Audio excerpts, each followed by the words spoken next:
नमस्कार दोस्तों and welcome back to my channel जहां आपको मिलता है सिर्फ और सिर्फ एंटरटेनमेंट। और आज मैं लाया हूं अल्टीमेट ब्लैक पैंथर का 14th इशू।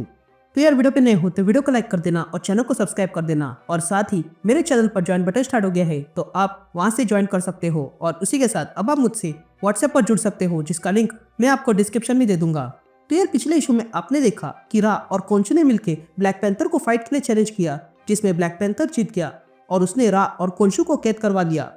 लेकिन फिर उसके बाद तचाला इनान के साथ मिलकर वाइब्रेनियम के अंदर क्या है ये जानने लगा। लेकिन इस चक्कर में इनान ने वाइब्रेनियम के अंदर से प्रोजेनिटर नाम के स्पिरिट को बाहर निकाल दिया, जो बाहर निकलने के बाद वकांडा बर्बाद करने लगा। तो अब आगे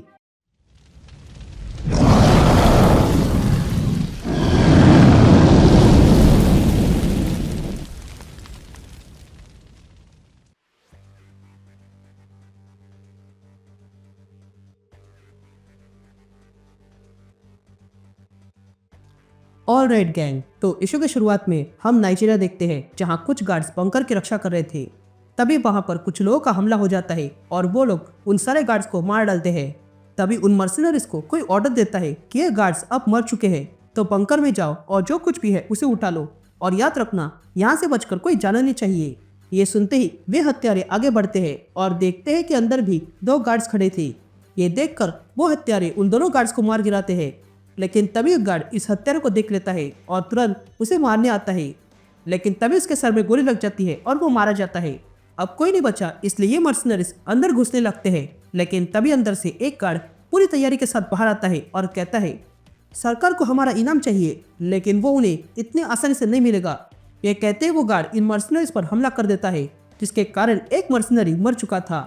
तभी दूसरा मर्सनरी ये देख लेता है और पीछे से आकर उस गार्ड पे हमला करता है।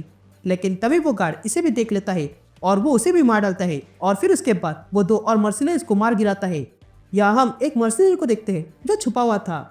तभी वो वहाँ पर एक गार्ड को देख लेता है। ये देखकर वो मर्सिनरी तुरंत उस गार्ड पे हमला करता है और उसे मार डालता है। और फिर उसी का चाकू लेकर इस गार्ड पे हमला करता है और सीधा उसके गले में चाकू घुसा देता है, जिसके कारण वो गार्ड कमजोर पड़ गया था। लेकिन तभी वो मर्सिनरी अपनी गन निकालता है और सीधा उस गार्ड के सर में शूट कर देता है, जिसके कारण उस गार्ड की वही मौत हो चुकी थी। अब ये सब कुछ करने के बाद वो मर्सनरी देखता है कि अब भी दो गार्ड्स बचे हुए थे। ये जानते ही वो तुरंत अपने गन निकालता है और उन दोनों गार्ड्स को मार गिराता है। और फिर उस शख्स से बात करने लगता है जिसने इन लोगों को यहाँ भेजा है और कहता है कि सारे लोग मर चुके हैं। जिस पर वो शख्स कहता है ठीक है, जो बोला था वो पूरा करो। ये सुनते ही वो मर्सनरी उस बंकर के अंदर चला जाता है और कहता है मुझे कार्गो मिल गया है। लेकिन अचानक से उसका संपर्क बंद हो चुका था। तभी हम भी देखते हैं कि अंदर कुछ वाइब्रेनियम के पीसेस रखे हुए थे। यहाँ वो मर्सनरी अचानक से कनेक्शन टूटने के कारण पुनः कॉल करने लगता है। लेकिन तभी उसे कुछ आवाज़ सुनाई देती है, इसलिए वो मुड़ता है और देखता है कि उसके पीछे वही प्रोजेनिटर खड़ा था, जो इस मर्सनरी से कहता है तुम्हारे पास वेसल के लिए खून है, तुमसे ही काम चल सकता है। ये कहते ही प्रोजेनिटर उस आदमी पर हमला करता है और अगले पल वहाँ पर बड़ा धमाका हो जाता है। यह सीन शिफ्ट होती है और हम वकांडा देखते हैं जहाँ पर इनान मेडिटेशन कर रही थी। तभी देखकर तचाला शुरी से कहता है कि इनान पिछले 30 दिनों से ऐसी बैठी हुई है।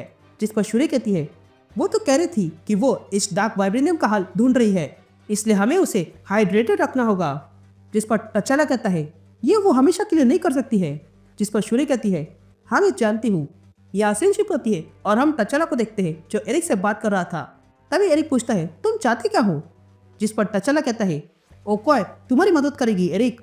जिस पर एरिक कहता है मैं तुम्हारी तरह नहीं हूँ तचाला, मैं इन लोगों को लीड नहीं कर सकता हूँ। जिस पर तचाला कहता है मैं तुम्हें किंग बनने के लिए नहीं कर रहा हूँ, मैं बस तुम्हें अपना जनरल बनाना चाहता हूँ, वो भी तब तक जब तक मैं इस डार्क वाइब्रेनियम का हल ढूंढ ना लूँ। जिस पर एरिक कहता है मैं जाके इनान से उस आर्टिफैक्ट को ढूंढ लेता हूँ ताकि तुम्हें जो जानकारी चाहिए वो मिल सके। जिस पर तचाला कहता है ये जो वाइब्रेनियम के अंदर है वो मेरे अंदर भी था, इसलिए मैं तुम्हें उस परिस्थिति में नहीं डालूंगा जिससे कि तुम्हारे साथ भी यही हो जाए। मैं तुम्हें फोर्स नहीं कर रहा हूँ बल्कि पूछ रहा हूँ। जिस पर एरिक कहता है किंग्स कभी पूछते नहीं है तचाला। तभी तचाला एरिक से कहता है ओकोय को अपने साथ ले जाओ, तुम अब तक ओकोय को जानते नहीं हो, वो बहुत कुछ कर सकती है, इसलिए आगे तुम्हें इसकी आवश्यकता पड़ेगी। वो मुझे ऐसे देखती है जैसे कि मैंने उसे कुछ चोरी किया हो। जिस पर एरिक कहता है कि उसे अथॉरिटी पसंद नहीं है और ये जगह अथॉरिटी से कम नहीं है, लेकिन ठीक है मैं उसे साथ ले जाऊंगा, लेकिन तुम्हें जल्दी आना होगा इससे पहले कि मुझे इसकी आदत लग जाए। यहाँ सीन शिफ्ट होती है और हम टचला को देखते हैं जो वुडू खान के पास आया था उसका पुराना बिना वाइब्रेनियम का बना हुआ सूट लेने के लिए।